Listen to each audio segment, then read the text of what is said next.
bersama mengubah dunia. Percaya pada diri demi cita-cita. Belajar, bergerak, bermakna.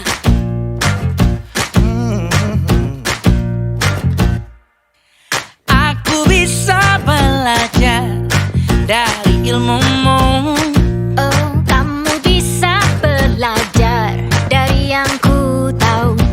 Belajar, bergerak, bermakna. Yeah.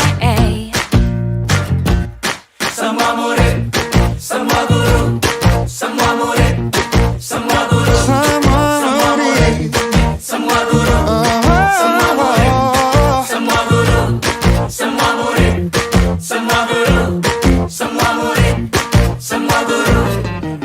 Meski berbagai budaya, berbagai usia, dan ingatlah bahwa kita insan yang merdeka. Belajar, bergerak, bermakna.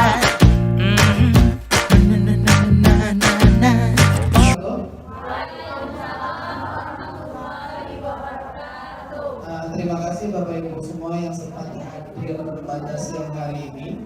Jadi di sini kita akan mencoba menyampaikan suatu materi yang mungkin bisa dimanfaatkan, bukan mungkin lagi, memang sangat bermanfaat di sekolah. Jadi di sini untuk guru-guru memang harus memahami tentang materi ini. Yang itu materi ini akan kami sampaikan kurang lebih 1 jam ke depan mungkin. Jadi di sini materinya tentang budaya positif. Untuk materi budaya positif sendiri, sini pengembangnya ada Pak Andri Nurmayani, Ibu Dia Saksiati, dan Ibu Putri Ayu Wijayanti. Jadi materi ini dirangkum oleh beliau bertiga. Di mana untuk hari ini akan saya sampaikan materi ini lewat saya, yaitu saya sendiri, yaitu CGP Angkatan 8 dari Kabupaten Banjarmasin. Jadi Bapak Ibu, jika yang berminat silakan untuk mendaftar menjadi CGP dan pengajar praktek, karena ini lagi dibuka untuk angkatan ke-10. Nanti bergabung pada murid kita nanti. Jadi kalau dulu kita istilahnya sekedar kita baik apa yang dilakukan murid, ternyata di sini kita harus tahu dulu yang menjadi fokus dalam dunia pendidikan itu sendiri, itu murid itu sendiri. Ya, kalau diibaratkan dulu oleh Bapak Pendidikan kita, itu Bapak Ki Hajar Dewantara, yang menyatakan bahwa anak-anak kita itu sebenarnya itu datang sekolah itu bukannya kita yang menumbuh kembangkannya, bukan, tapi di sini kita yang sebagai salah satu dari tumbuh kembangnya anak-anak itu di sekolah itu tadi, yaitu membantunya, memfasilitasinya. Jadi di sini anak tadi berkembang sesuai dengan kodrat mereka sendiri. Jadi anak-anak kita itu mempunyai kodrat mereka masing-masing, yaitu kodrat yang dibawa lahir mereka atau kodrat alam, sama kodrat zamannya. Jadi sesuai perkembangan zaman. Nah, di mana anak-anak itu juga ibaratkan yang jalan itu seperti tanaman padi dalam hal ini. Jadi di sawah, di ladang, di sawah itu sendiri, anak-anak itu tadi akan berkembang sesuai dengan tempatnya sendiri, itu sawahnya sendiri. Jadi kita di sini sebagai guru itu cuma menuntun anak-anak tumbuh kembang tadi dengan cara mungkin memberi pupuk dan air, nutrisi. Jadi di sini mungkin tanaman padi tadi akan berkembang sesuai dengan letaknya sendiri. Oke, kita lanjut Bapak Ibu. Di sini pada agenda hari ini lulusan yang akan kita capai. Di sini guru memahami itu pentingnya mengetahui kebutuhan belajar dan lingkungan yang memfasilitasi seluruh individu di sekolah agar dapat meningkatkan kompetensinya secara aman dan nyaman. Yang kedua, guru mampu menggerakkan komunitas sekolah untuk bersama-sama mengembangkan dan mewujudkan visi sekolah yang berpihak pada murid dan berlandaskan nilai-nilai kebajikan universal. Untuk capaian umumnya, yang pertama memahami konsep pendidikan menurut Ki Hajar Dewantara yang dihubungkan dengan konsep budaya dan lingkungan positif di sekolah yang berpihak pada murid. Jadi di sini pendidikan berpihak pada murid, bukan berpihak pada guru, sekadar guru gitu, sekadar guru juga yang mengasuh murid tadi. Tapi ini istilahnya kita itu menghamba pada murid. Tapi banyak sekolah kita ini murid yang menghamba pada guru. Nah itu sudah zaman dulu, tidak berlaku gitu, sudah zaman kolonial. Untuk zaman sekarang ini itu guru itu menghamba pada murid, dan artinya bukan menghamba, menyembah murid. Kemudian melakukan evaluasi dan refleksi tentang praktik disiplin dalam pendidikan Indonesia secara umum untuk mendapatkan pemahaman baru mengenai konsep disiplin positif untuk menciptakan murid dengan profil pelajar Pancasila. Apalagi sekarang kurikulum merdeka yang dipikirkan karakter anak-anak kita untuk supaya berkarakter profil pelajar Pancasila. Memahami peran sebagai guru untuk membangun budaya positif dengan menerapkan konsep disiplin positif dalam berinteraksi dengan murid. Ini capaian khususnya kita akan memahami mengenai konsep budaya positif yang di dalamnya itu terdapat konsep perubahan paradigma stimulus respon dan teori kontrol, di mana ada 3 teori motivasi perilaku manusia, yaitu motivasi internal dan motivasi eksternal. Kemudian akan ada yang namanya keyakinan kelas, kemudian hukuman dan penghargaan. Nanti kita juga akan mengenal 5 kebutuhan dasar manusia, yang dimana nanti 5 kebutuhan dasar manusia itu menyebabkan mungkin ada anak-anak mengapa dia datang telat tadi, mengapa anaknya tadi beraktif, mengapa anaknya sering WC. Mungkin di situ terkait dengan 5 kebutuhan dasar manusia tadi. Kemudian ada 5 posisi kontrol guru. Nanti kita nilai sendiri, kita posisi kontrol kita sebagai guru nanti posisi sebagai apa, apakah itu bagus dan apakah perlu dirubah. Dan yang terakhir segitiga restitusi, yaitu dalam hal ini metode yang akan menangani bagaimana murid kita yang memiliki permasalahan. Jadi cara mengatasinya yaitu dengan menggunakan nanti namanya segitiga restitusi. Capaian khusus selanjutnya itu menerapkan strategi disiplin positif yang memerdekakan murid untuk menciptakan ekosistem sekolah aman dan berpihak pada anak. Kemudian menyusun langkah-langkah itu pembatasan kesalahan, ini masa kesalahan itu. Jadi kita stabilitas hal yang baik, nanti cabang tahapannya yang kita bahas lebih lanjut. Kemudian validasi kebutuhan, karena tadi murid kita itu sama macam manusia juga itu ada kebutuhan tadi. Kita validasi kebutuhan tadi. Sebenarnya anak-anak yang keluar masuk kelas tadi atau RWC terus ngapain tadi, kita ini dulu validasi kebutuhan tadi. Mungkin tadi ada butuh perhatian ya tadi kebutuhannya tadi.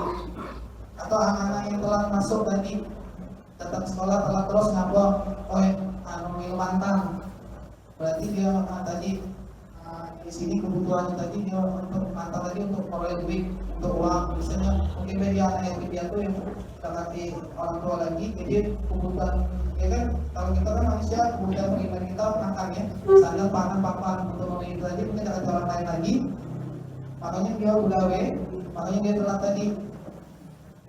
Kemudian sisi yang ketiga itu menanyakan keyakinan. Nah di sini kita minta menanyakan keyakinan selanjutnya tadi, bagaimana keyakinan dia selanjutnya ke depannya bagaimana. Jadi itu tadi tahapan dalam segitiga restitusi kalau kondisi kita sebagai manajer Bapak Ibu. Ya, nanti Bapak Ibu menilai sendiri posisi kontrol yang mana menurut Bapak Ibu yang lebih baik. Pemungkam, merasa bersalah sebagai teman, pemantau atau sebagai manajer. Nah berhubungan dengan yang itu tadi, ini kebutuhan dasar manusia tadi dalam mengatasi anak-anak yang bermasalah tadi. Ini kebutuhan dasar manusia tadi. Yang pertama tadi bertahan hidup. Tentunya tadi bertahan hidup tadi berhubungan dengan sandang, pangan, papan. Makanan terutama ya, kalau ada makan nanti ya orang. Terus penguasaan, kebutuhan akan penguasaan, kebutuhan kasih sayang dan rasa diterima, kebutuhan akan kesenangan. Contoh misalnya tadi dia misalnya tadi misalnya anak-anak tadi ada yang ini senang kalau misalnya dia Bapak Ibu lagi menjelaskan anak-anaknya lagi tadi ada buat misalnya lempar-lempar kertas, lempar-lempar apa, di situ mungkin bisa dilihat, mungkin dia tadi kasih saya rasa terima kan, mungkin ada juga malah di sini kesenangan, misalnya tadi dia senang lihat teman-temannya kalau dia nakal tadi, senang kawan-kawannya tadi ketawa, jadi senang dia, jadi tadi kesenangan untuk dia tadi. Terus ada juga kebutuhan akan kebebasan. Ya, untuk disiplin positif adalah ini yang akan kita pelajari pada bagian tadi di setelah pembangunan ada yang namanya restitusi. Kemudian nanti akan ada namanya keyakinan kelas. Ya, jadi di sini selama ini mungkin kita sebagai guru itu ya anak-anak misalnya hari Senin datang pakai sapu buku ya, anak-anak yang hari Senin ini sapu bukunya warna coklat, anak-anak yang ini. Nah, apakah itu di sama-sama siswa juga atau langsung ke guru tadi dibuat seperti itu, apa cuman dari segi guru saja? Nanti kita akan buat bagaimana membagikan kelas. Kemudian kita akan mengenal tadi kebutuhan dasar manusia.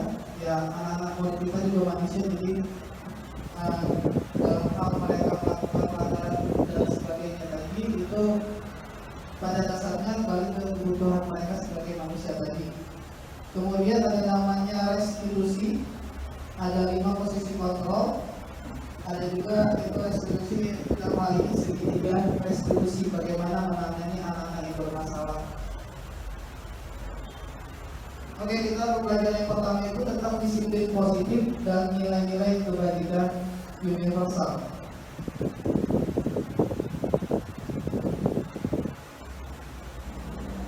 Nah, di sini ada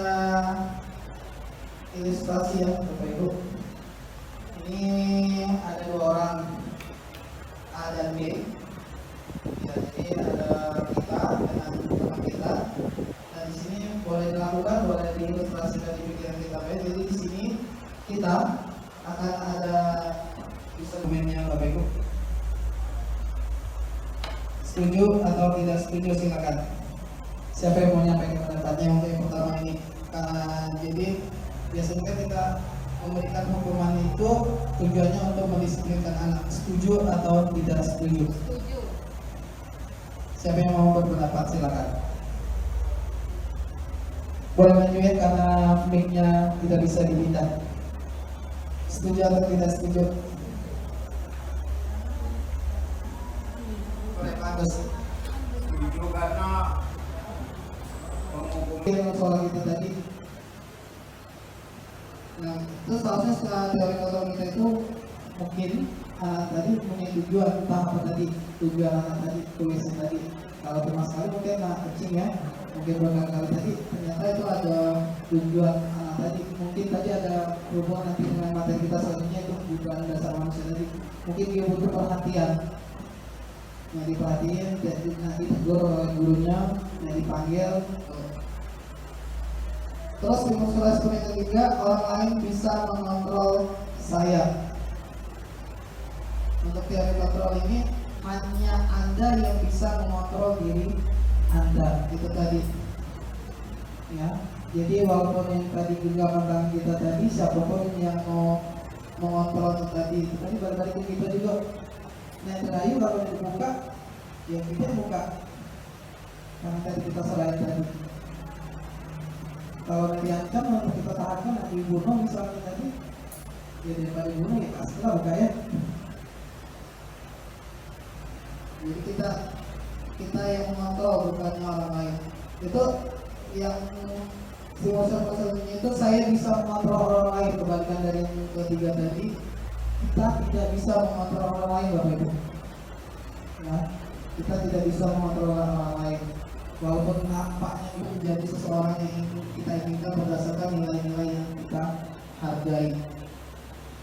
Nah, untuk menuju kontrol diri tadi, itu berhubungan dengan perilaku sama tujuan, yaitu ada teori motivasi. Teori motivasi pada dasar manusia itu ada 3 ya dulunya ya, mungkin di BK dipelajari bahwa Yang pertama, motivasi untuk menghindari hukuman. Kalau itu hukuman, selanjutnya untuk mendapatkan imbalan. Atau yang ketiga itu yang motivasi untuk menghargai diri sendiri. Nah, kalau untuk menghindari hukuman sama mendapatkan imbalan itu biasanya dari luar ya, bukan dari dirinya masing-masing, tapi dari lingkungan sekitarnya, misalnya dari gurunya, dari maknya, dari bapaknya, dari siapa yang contoh oleh murid Anda. Nah, ini berarti Anda tadi telah menghargai nilai-nilai diri Anda sendiri. Jadi menunjukkan keteladanan Anda ke murid-murid Anda supaya anak murid tadi menurut teladan Anda. Nah, manakah motivasi yang paling kuat mendasari tindakan Anda? Ya, itu Anda sendiri Bapak Ibu yang menilai kira-kira Anda di motivasi mana yang Anda miliki untuk datang pada waktu tadi. Jadi di sini bisa mungkin kombinasi dari dua motivasi atau bahkan ketiga-tiganya. Itu Bapak Ibu sendiri yang coba merefleksikan diri Bapak Ibu sendiri. Ya, tidak usah dijawab dari perkataan, tapi jawab dari hati Bapak Ibu sendiri. Oke. Ini ada kutipan kata merdeka. Kalau menjadi motivasi. Ya, yang tengah. Yang ketiga. Yang depan ini panutan. Turunin Anda yang ini. Oke, tepuk tangan untuk Pak Agus.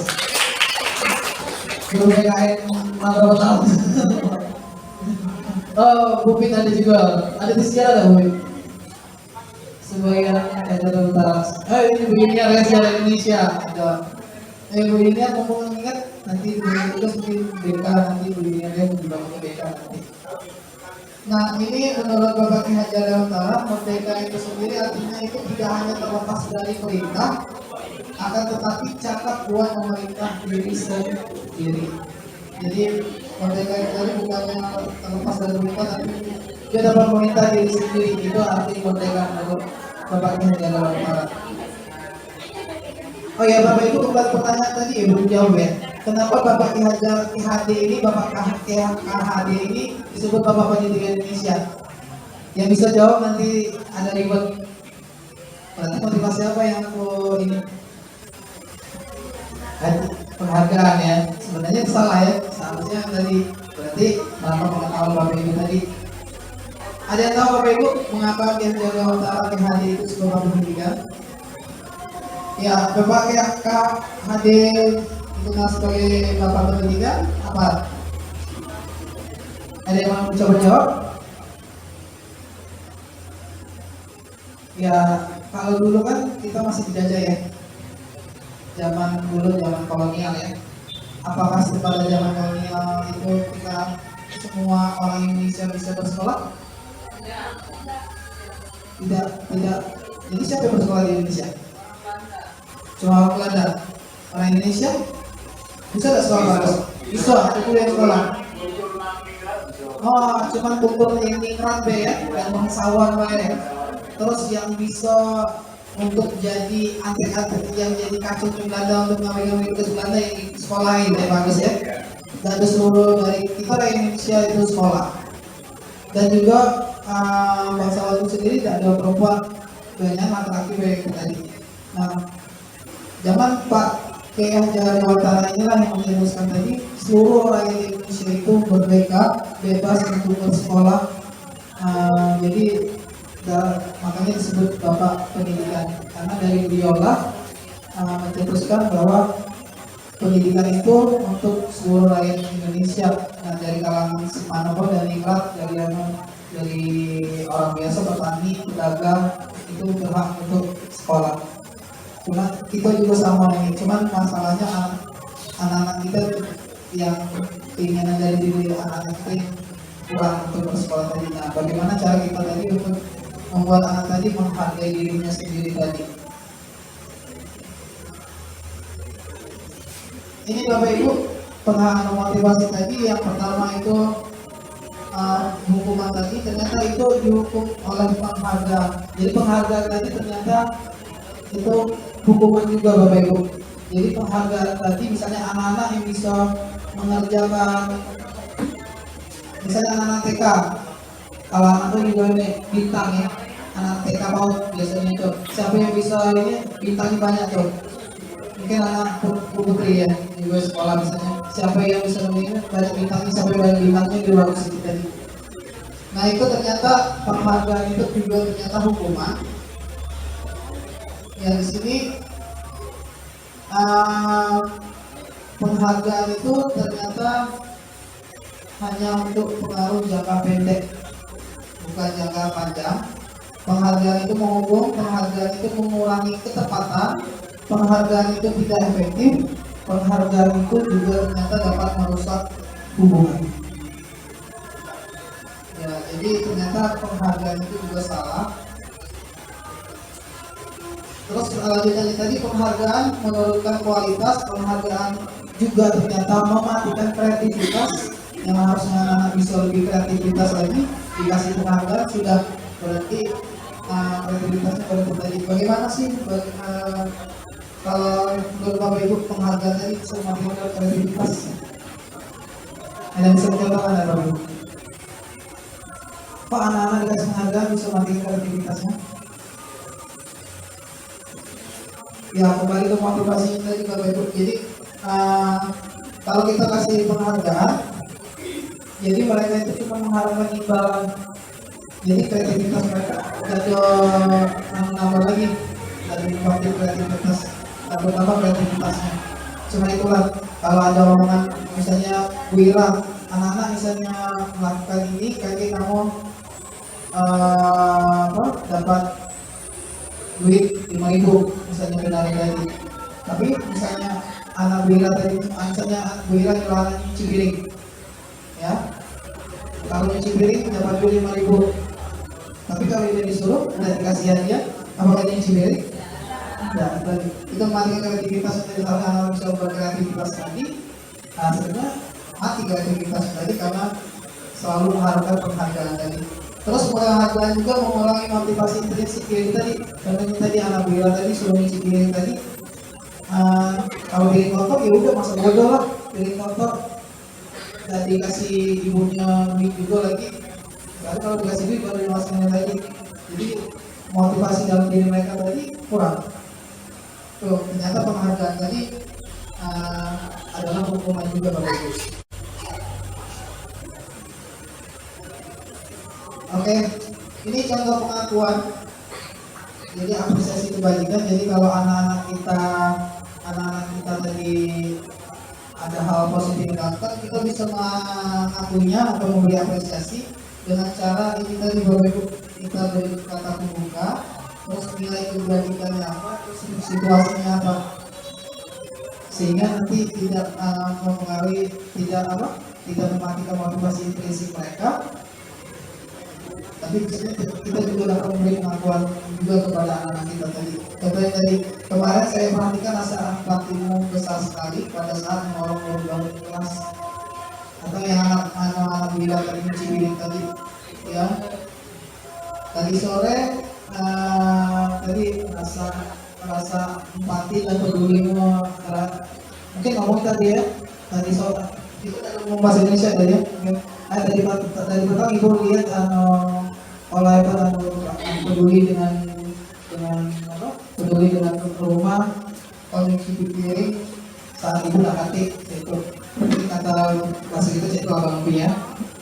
Tapi bahasa Indonesia mungkin ini bahasa Indonesia orang Indonesia yang ngomongnya. Jadi kita usahakan memberi kata pembuka, kita sampaikan nilai kebajikannya, kemudian kita utarakan situasi apa yang telah terjadi tadi. Ada contoh-contohnya. Saya menghargai tadi, saya menghargai kepedulianmu kami cibiring di saat ibu ke sekolah tadi, misalnya tadi. Terus misalnya saya menghargai yang tiket hari ini, ya, saya menghargai kepedulian yang tiket hari ini yang telah membersihkan kelas. Ya mungkin kalimatnya dari ini kalimat baku, mungkin bisa kita ngomongin lidah baku pakai bahasa kita sehari-hari, tapi mungkin lebih bisa kita coba belajar untuk mengadopsi kalimat yang tadi atau kasih pembuka kita tekankan nilai kebalikan dari situasi tadi, terus kita ucapkan situasi anak tadi. Ya, ini kita coba perlahan Bapak Ibu ya. Ini juga mungkin sulit ini menyampaikan yang tadi. Tapi kita coba nanti paradigma kita sebagai guru, kita coba untuk mengapresiasi apapun kebalikan ataupun anak-anak kita berbuat yang positif di sekolah. Ini contoh kasus Bapak Ibu. Ya, ini ada IPA. Ya, saudara Pak. Jadi ini ada IPA. Nah, setelah kita misalnya sekolah ini, mungkin Bapak Ibu mengalami IPA itu kurang menguasai pelajaran matematika, sehingga pada saat pelajaran tersebut berlangsung, dia lebih banyak berdiam diri atau menggambar di buku pelajarannya. Nah, pada saat guru matematikanya Pak Seno, bukan bukan Bumawa ya, menanyakan pertanyaan itu IPA menjadi gugup. Kan biasa kalau kita mahasiswa kita lagi nulis atau melakukan hal yang di luar wajaran, itu kita tanya ya. Nah, IPA itu ternyata kalau misalnya itu gugup, terus gak sengaja melakukan tasnya terus tiba-tiba tuh serta tiba-tiba menjadi gugup pada saat masih berupaya menjawab. Nah, seluruh kelas itu tertawa melihat perilaku IPA yang bicara tergagap dan terkejut tersebut. Pada saat itu Pak Seno membiarkan teman-teman IPA itu menertawakan IPA yang tergagap dan malu luar biasa, dan malahan minta IPA untuk maju ke depan dan berdiri di depan kelas sambil menunjuk hidungnya karena tidak bisa menjawab pertanyaan Pak Seno. Kelas semakin gaduh dan anak-anak pun tertawa melihat IPA di depan kelas memegang ujung hidungnya. Pertanyaannya, apakah Anda setuju dengan tindakan Pak Seno terhadap IPA tadi? Setuju tidak? Coba Anda ngomongnya di kelas juga itu Bu. Setuju tidak tindakan Pak Seno terhadap IPA tadi?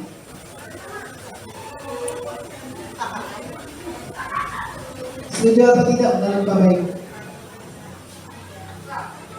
Ada kasus itu yang gitu jadi pada kita juga, anak-anak kita mungkin kita lagi jelasin ya, di luar kondisi kelas, di luar kondisi belajar tadi lagi ngapain, mungkin lagi cari IPA tadi gambar-gambar di buku.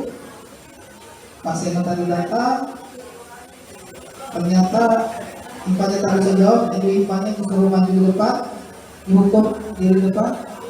Kawan-kawannya lain ngawoknya. Nah, Pak Seno malah diem juga yang ngawok ke si IPA tadi.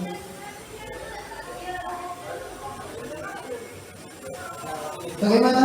Setuju tidak tindakan Pak Seno tadi terhadap IPA? Ada yang mau berapa? Bu Rina? Setuju tidak Bu Rina? Tidak setuju atau tidak mau jawab? Tidak setuju Bu? Mengapa Bu? Ada pertanyaan Bu, mengapa? Kira-kira mengapa tidak setuju dengan tindakan Pak Seno?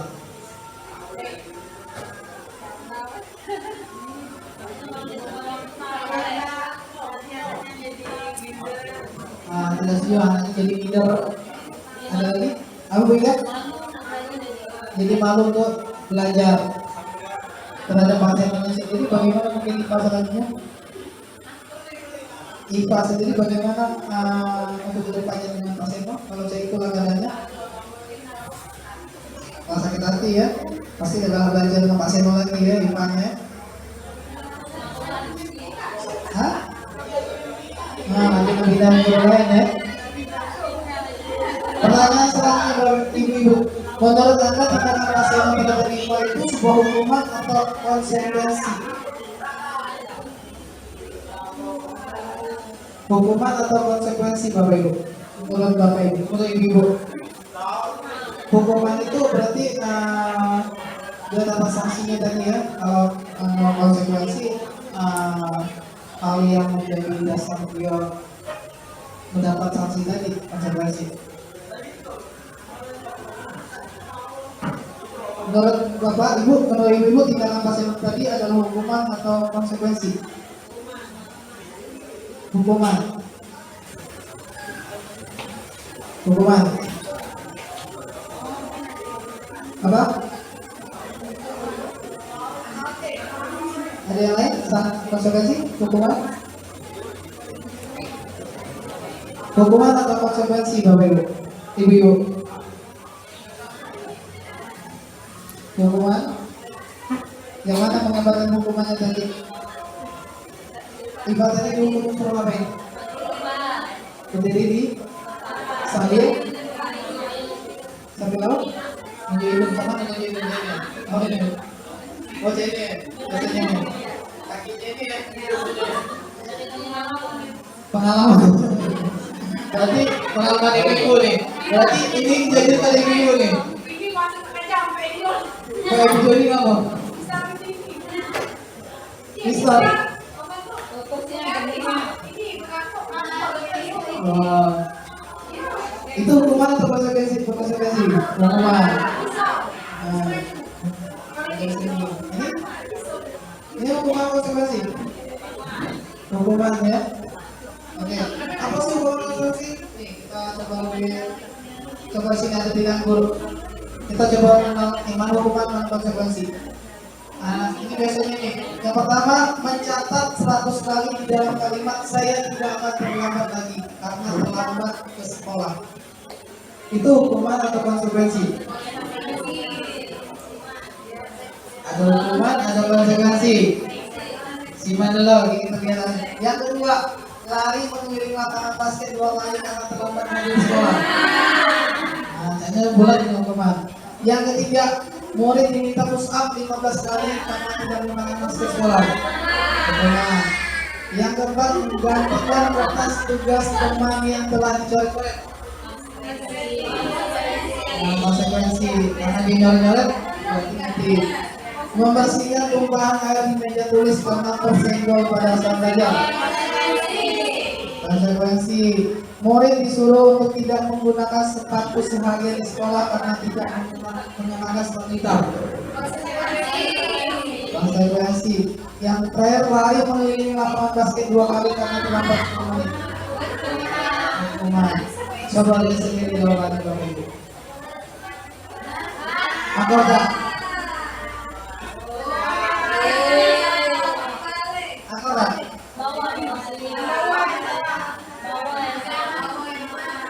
Yang bawah yang salah.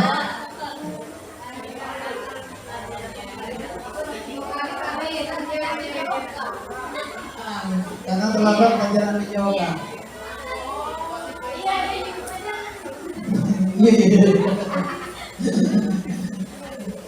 Terima kasih atas untuk diri kita masing-masing Bapak Ibu, Ibu-ibu. Ya, jadi ada hukuman, ada konsekuensi. Ini beda hukuman sama konsekuensi Bapak Ibu. Kalau hukuman itu sesuatu yang menyakitkan harus terjadi. Kalau konsekuensi itu sesuatu yang harus terjadi, membuat anak sakit untuk jangka waktu lama. Kalau ini membuat anak merasa tidak nyaman dalam jangka waktu pendek. Contoh yang tadi, yang lari, yang tadi ya, videokan dalam 10 menit ya, suruh pusat ya. Terus 10 kali tadi itu kan tidak nyaman tapi waktu pendek tadi. Kalau hukuman tadi contohnya kasih IPA tadi yang pasien tadi sakit hati panjangan ya. Ya hukuman tadi. Nah itu anak membenci kedisiplinan. Kalau konsekuensi itu anak menghargai disiplin. Jadi konsekuensi kalau terlambat anak masuk kelas tadi, konsekuensinya harus pusat kembali. Terus ini hukuman itu bersifat paksaan. Ya, tentu posisi manajer. Posisi ini memang posisi ideal yang ingin dituju setiap pendidik. Pada posisi inilah, guru dapat menerapkan disiplin positif yang berpihak pada murid, yang memerdekakan murid. Perjalanan seorang pendidik tentu tidak bisa untuk sampai pada posisi seorang manajer. Namun, tujuan kita pasti, yaitu menciptakan murid-murid yang mandiri, merdeka, dan bertanggung jawab. Semoga penggambaran 5 posisi kontrol yang telah diperlihatkan ini dapat menjadi ajang refleksi bagi kita semua, agar dapat terus mengasah dan menerapkan disiplin positif yang memerdekakan murid. Mari terus berlatih dan bersemangat. Selamat menerapkan. Salam dan bahagia Ibu dan Bapak Guru. hebat. Oke, Bapak Ibu rekan sekalian, jadi di situ tadi tergambar 5 posisi kontrol. Menurut Bapak Ibu selama ini Bapak Ibu sebagai posisi kontrol yang mana?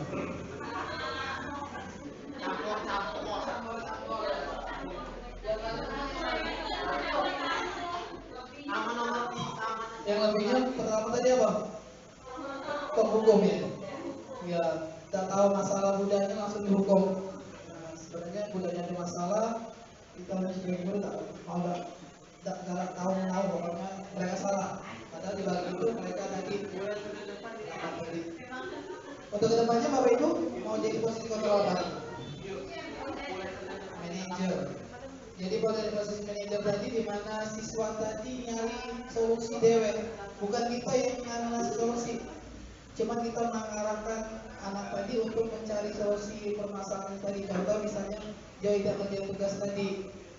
Nah kita stabilkan identitas anak tadi, mengapa tidak kerja tugas tadi. Terus cara mereka lagi ke depannya meyakini keadaan tadi gimana. Oke, ini kami skip ya Bapak Ibu. Di sini posisi kontrol, nanti kalau perlu materi nanti kami bisa video di grup kita kalau Ibu yang perlu bisa diambil, kalau kita bisa download ya. Jadi di sini ada posisi kontrol, penghukum, pembuat merasa bersalah, teman, pemantau, manajer. Ini ada pernyataan-pernyataan coba Bapak Ibu untuk evaluasi tadi pikiran anak. Kalau saya kecewa sekali dengan kamu, itu siapa yang mengatakan? Penghukum, pemantau, teman, atau manajer? Saya kecewa sekali dengan kamu.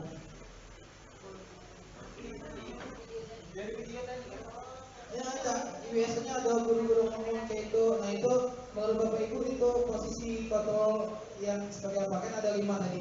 Penghukum, pembuat merasa bersalah, pemantau, teman, atau manajer. Merasa bersalah. Kalau ini kamu tidak pernah benar melakukannya. Penghukum ya, kita simpan dulu ya. Ayolah lakukan demi Ibu. Kalau Bapak merasa bersalah ya. Apakah kamu mau mendapatkan stiker bintang hari ini? Posisi kontrol apa? Nggak ada penghargaan. Penghukum, pemantau, atau teman, atau manajer, atau pembuat merasa bersalah. Apakah kamu mau mendapatkan stiker bintang hari ini? Manajer, teman, coba kita lihat. Bagaimana kamu bisa menyelesaikan masalah ini? Manajer, kamu selalu yang paling terakhir.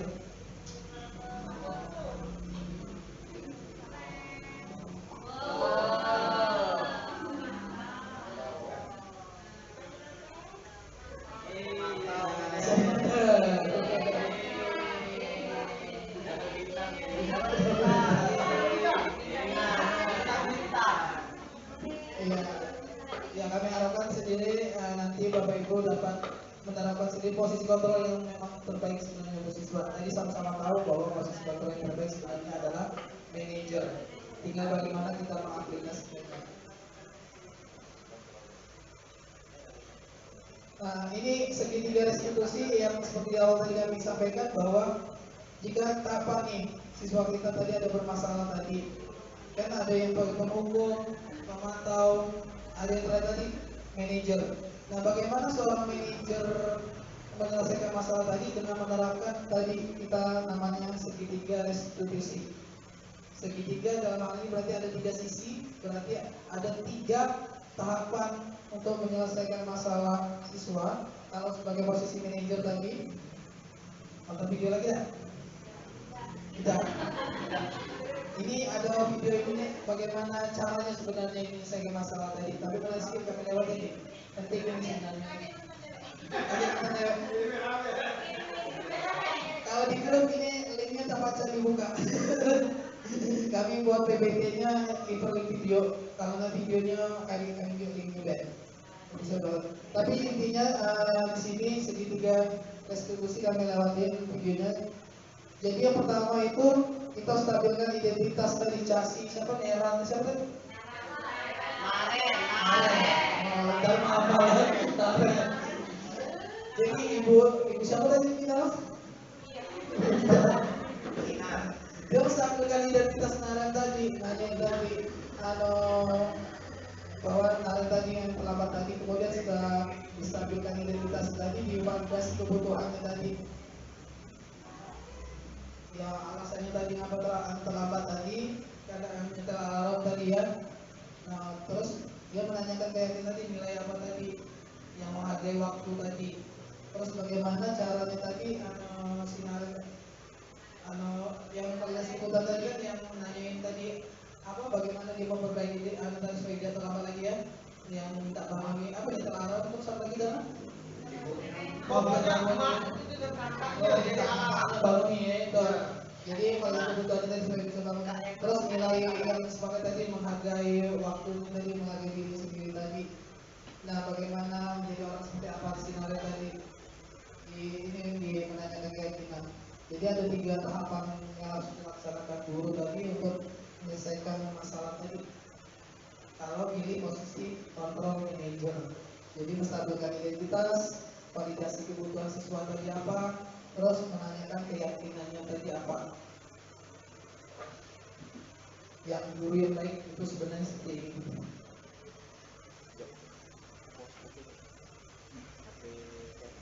Ini menstabilkan identitas, contoh-contohnya itu bermasalah itu harus disawi, tidak ada manusia sempurna. Dia bikin seperti ya. Ini validasi kebutuhannya, kamu bisa saja kan melakukan yang dulu kan kamu tidak melakukannya kan. Misalnya ada siswa berantem, bisa bukannya di kamar bisa dipuja ya. Jadi di sini kita bahwa bisa ribut lagi. Kita udah langsung kayak nyala-nyala ke siswa tadi. Udah divalidasi kebutuhan baru kita tanyain keyakinannya tadi. Nilai-nilai apa yang dilanggarnya tadi, terus bagaimana dia pengen memperbaiki diri tadi, terus nggak jadi apa ke depannya bisa ditanyakan seperti itu.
Oke, kita skip.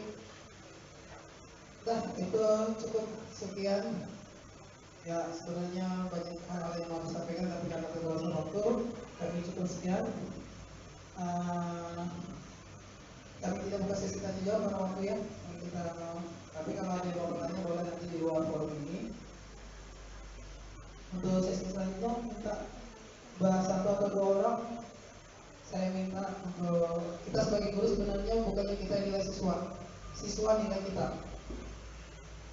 Siswa nilai kita sebagai guru itu bagaimana?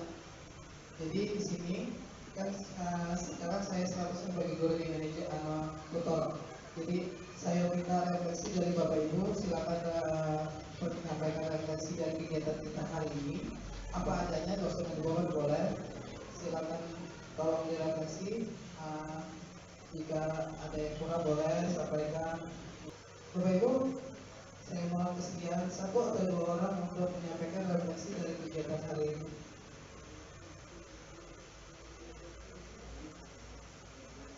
Baik Bapak Ibu, tolong 1 kata 2 kata boleh.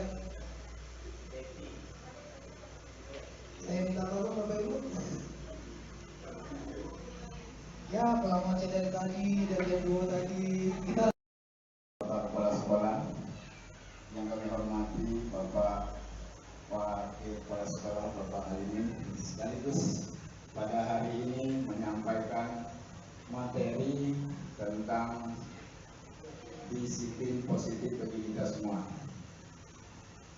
Kami percaya dan yakin bahwa dalam pertemuan ini banyak sekali manfaatnya, khususnya bagi kita semua sebagai guru ataupun sebagai siswa nantinya.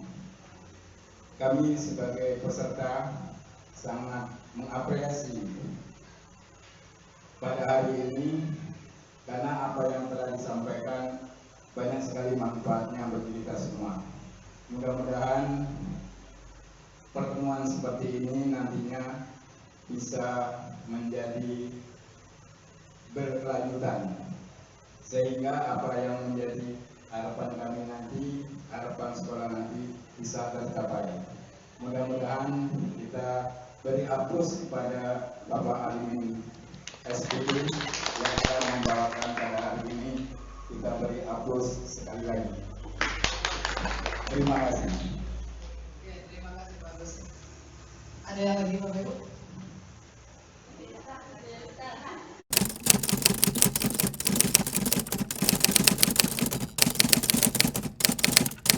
Oke, anak kelas 12 hari ini untuk pertama kali kita belajar di awal tahun pelajaran kita yaitu 2023 dan 2024. Jadi sebelum kita belajar, ini kita bakal mengajak kalian untuk membuat suatu kesepakatan di kelas kita, khususnya di antara kita semua dan Bapak maupun kalian semua tentang kesepakatan atau keyakinan kelas kita. Jadi mungkin sebelum buat itu Bapak akan menjelaskan sedikit apa itu keyakinan kelas. Nah di sini nih, mengapa tidak peraturan saja? Mengapa harus ada keyakinan kelas? Mengapa Bapak harus mengajarkan keyakinan kelas? Contohnya di sini ada pertanyaan ini. Mengapa kita memiliki peraturan harus menggunakan helm bila mengendarai kendaraan roda 2? Hanya bisa jawab mengapa? Oke, silakan. Mengapa? Supaya keselamatan di jalan. Ada yang lain? Oke, jadi sepakat ya, di faedah satu kelas tadi supaya selamat kan? Ya. Jadi supaya selamat. Jadi di sini supaya selamat kita harus menggunakan helm. Pertanyaan kedua tuh, beberapa kali lalu kita ada COVID. Di sini untuk COVID sendiri ada peraturan jaket. Masih ingat kayak tadi? Nah, ingat ya. Masker, cuci tangan, saja. Kira-kira mengapa kita harus memiliki peraturan tadi? Supaya apa? Ayo. Supaya apa? Ini kenapa kita harus memiliki peraturan 3M? Boleh. Kenapa? Kenapa tapi Pak? Untuk menjaga kesehatan dan keselamatan. Oke, benar sekali. Untuk menjaga kesehatan dan keselamatan. Jadi peraturan tadi ada yang pertanyaan ini nilai-nilai yang dapat kita peroleh tadi yaitu kesehatan dan keselamatan. Nah, peraturan sekolah juga ada nilai-nilai yang dapat diambil dari peraturan sekolah kita. Nah, di sini akan buat dari peraturan sekolah tadi menjadi nilai keyakinan yang kita buat untuk kelas kita. Oke, ya, jadi dia ada peraturan kelas, ada keyakinan kelas. Jadi peraturan kelas itu lebih rinci, lebih jelas. Kalau keyakinan kelas itu akan lebih abstrak. Jadi di sini untuk penjelasannya ini keyakinan kelas itu akan bersifat lebih abstrak daripada peraturan yang dimana peraturan itu lebih rinci dan konkret. Contohnya saya peraturan kita tentang sekolah tepat waktu jam berapa? Jam 1. Kalau telat, peraturan yang telat itu akan kita poin ya. Terus keyakinan kelas itu berupa pernyataan-pernyataan yang universal, universal itu masih umum, belum jelas. Terus pernyataan keyakinan kelas itu dibuat dalam bentuk positif. Jadi kalimatnya kalimat positif, jadi ada misalnya dilarang merokok, misalnya dilarang makan dalam kelas. Itu kalimatnya memang menunjukkan positif, tapi itu di dalam kalimat negatif. Jadi misalnya dilarang makan dalam kelas, kalimat positifnya apa? Misalnya dilarang makan di dalam kelas, berarti makannya di mana? Jadi makan di kantin. Oh, jadi kalimatnya jangan dibuat dilarang makan di kelas, tapi makan lagi. Ya enggak. Itu kalimat jadi kalimat kelas kita lupa kalimat positif bedanya. Ini contohnya misalnya nih, kalimat positif yang tadi. Jangan berlari di kelas atau koridor. Kita pengennya jangan hanya berlari di kelas atau koridor. Nah itu kurang tepat jadi kalimat kelas kita. Jadi di sini kita akan coba kalimat yang positif, yaitu berjalanlah di kelas dan koridor itu yang antara kelas Oke. Nah itu berarti di sini boleh kembali tidak ya? Nah, ini kalimat positifnya. Jelas? Nah, nanti juga sekarang kita akan coba membuat keyakinan kelas kita. Nah, proses pembuatan keyakinan kelas nanti kita setiap orang nanti akan coba mengenalkannya tentang keyakinan kelas kita. Nanti kita akan coba diskusiin. Nah, keyakinan kelas itu udah harus banyak. Ya, keyakinan kelas itu udah harus banyak. Keyakinan kelas itu bisa jadi cuma 2 atau 3 atau 4 atau cuma 2 atau apa. Kalau nanti yang benar-benar keyakinan kelas itu memang bisa kita terapkan di kelas kita dan harus dijalankan. Karena keyakinan kelas ini dari kita yang buat, harus oleh guru juga. Nanti setiap guru yang masuk kelas kalian juga laku hal itu. Jadi semua orang yang ada di kelas itu meyakini itu dan harus melaksanakan itu. Oke, ini contoh keyakinan kelas yang ada nih. Contohnya ini, misalnya ada seperti ini datang pertama pun datang salam di kelas. Nah, ini dia salah satu keyakinan kelas. Kami guru dan murid saling menyayangi. Kalau saling menyayangi tadi bisa dia tadi kalau datang ketemu jangan kalau saling menyayangi tadi. Sampai mengucap salam apa itu berarti lebih asal saling menyayangi. Kalau yang tadi mengucap salam berarti tadi mungkin peraturan apa tadi bisa disepakati bahasa dia. Kali ini kayak kelas itu lebih asal. Nanti kami murid semangat belajar. Kalau semangat belajar artinya apa? Kalau tadi belajar apa? Semangat perhatian dulu apa lagi? Tidak tidur waktu dijelaskan, ya dan sebagainya. Terus teman tadi di sini lebih abstrak tadi ini keyakinan contoh keyakinan kelas. Jadi keyakinan kelas tadi kalau yang ini kalau itu ya. Terus kan? Nah ini juga ada contoh keyakinan kelas dari kelas lain misalnya. Setiap anggota kelas perlu belajar, setiap anggota kelas perlu senang, setiap anggota kelas perlu bergerak, sikap positif, senantiasa menjadi diri terbaik, percaya dan menghormati orang lain serta barang miliknya. Berkomitmen terhadap setiap tugas, senantiasa membantu. Ya, jadi kami meyakini bahwa sangat penting untuk menghormati semua orang dan barang milik orang lain. Kami meyakini bahwa sangat penting untuk kelas lain dalam kerja. Ya, boleh adopsi kelas kalian, boleh coba. Jadi untuk memakai kelas ini nanti kita akan coba dengarkan pendapat kalian masing-masing karena masing-masing punya kira-kira. Jadi mungkin bisa Bapak nanti akan bagi case dan saat ini kalian tulis di sini keyakinan kelas yang mau dibuat di sekolah kita dan kita sama-sama coba diskusiin mana keyakinan kelas yang bisa berlaku di sekolah kita dan yang benar. Ya.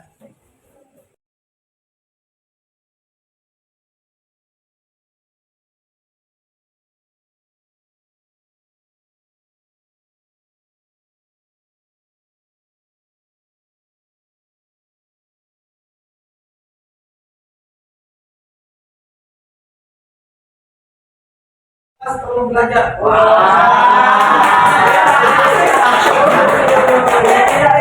Bisa lihat ini? Bisa. Jadi kalau kita belajar, boleh teman dulu, boleh keluar masuk kelas, tugas kerjain, dan lagi ngumpul tugas. Oke?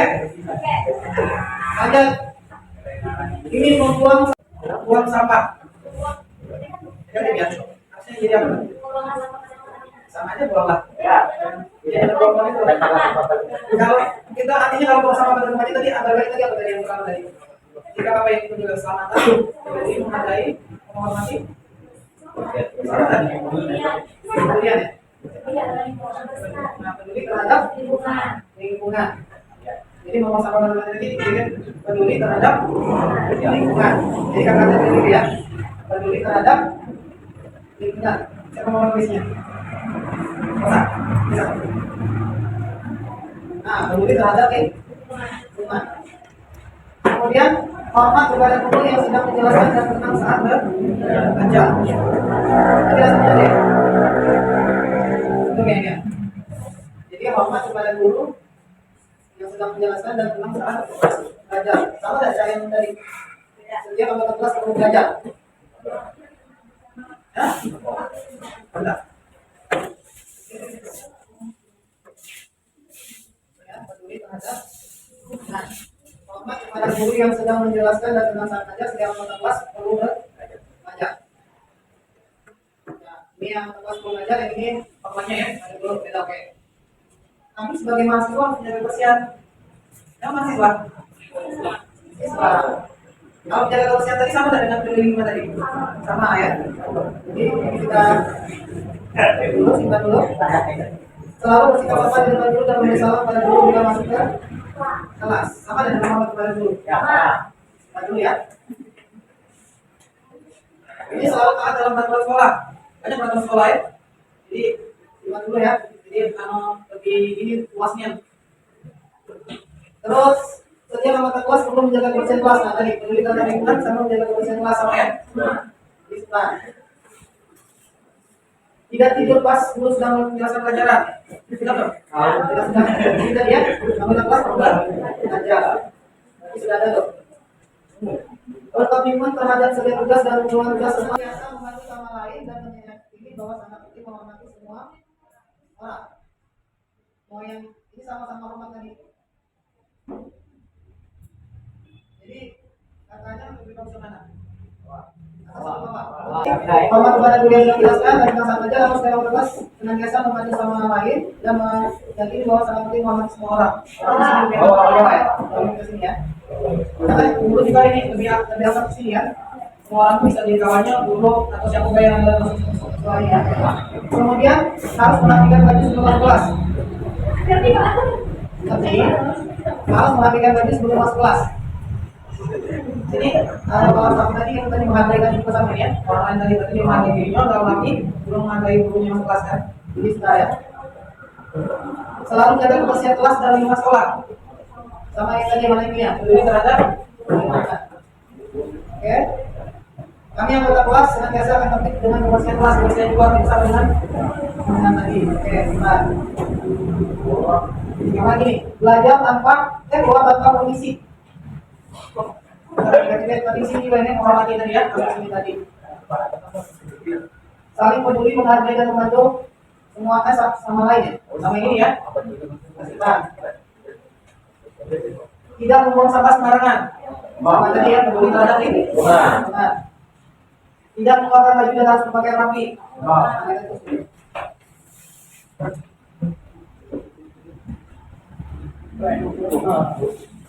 Setiap anggota kelas perlu saling menghargai. Ini tadi ya, tadi anggota kelas juga orang lain juga tadi dihargai. Setiap anggota kelas wajib saling menghargai ya, sama ya. Sama. Ini apa nih? Salah satu tujuan yang bisa kita dapatkan dari apa ya? Jelas ini. Keyakinan bahwa contoh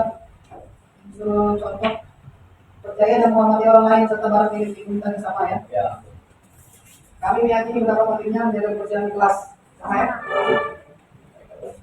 Setiap belajar harus pakai seragam, setiap masuk sekolah harus sopan dan juga setiap anggota kelas harus pakai. Jadi ini untuk kelas kita dari kemana kesimpulannya dapat kegiatan kelas. Yang pertama, jadi kelas 12 IPS meyakini bahwa setiap barang yang harus dipinjam harus wajib hidup. Yang kedua, setiap anggota kelas perlu belajar. Setiap anggota kelas perlu peduli terhadap lingkungan. Setiap anggota kelas senantiasa membantu sama lain dan meyakini bahwa sangat penting menghormati semua orang. Jadi ini keyakinan kelas dari kelas kita yang perlu nanti kita laksanakan, kita terapkan, kita ngomongkan. Jangan kita laksanakan. Berarti kalau kamu meyakini ini harus dijalankan. Oke? Jadi pada keyakinan ini nanti kita akan coba tulis besar, nanti dibuat apa? Ya, bentuk boleh, apa boleh, dikirim boleh, di sini. Jelas? Ya, nanti sekretarisnya kalau dia bisa belajar, bisa bantu ya. Keyakinan kelasnya. Ini siswa dari guru dan siapapun pokoknya injak kaki ke sini kelas berlaku juga seluruhnya. Jadi baca, boleh saling mengingatkan. Ini kayak kelas ini nanti boleh kita coba evaluasi kalau mau lupa-lupa, kalau ditambah juga boleh. Oh ini Pak ada perlu tambahan ini, hanya kurang kelas masih kurang nyaman, masih kurang aktif, kurang setosal, masih berantakan, jadi perlu tambahan kayak kelas boleh. Kelas? Untuk saat ini kita boleh pakai yang kelas ini. Oke, tepuk tangan untuk diri kita semua. Terima kasih dan kita lanjut kajiannya. Wassalamualaikum warahmatullahi wabarakatuh. Waalaikumsalam warahmatullahi wabarakatuh.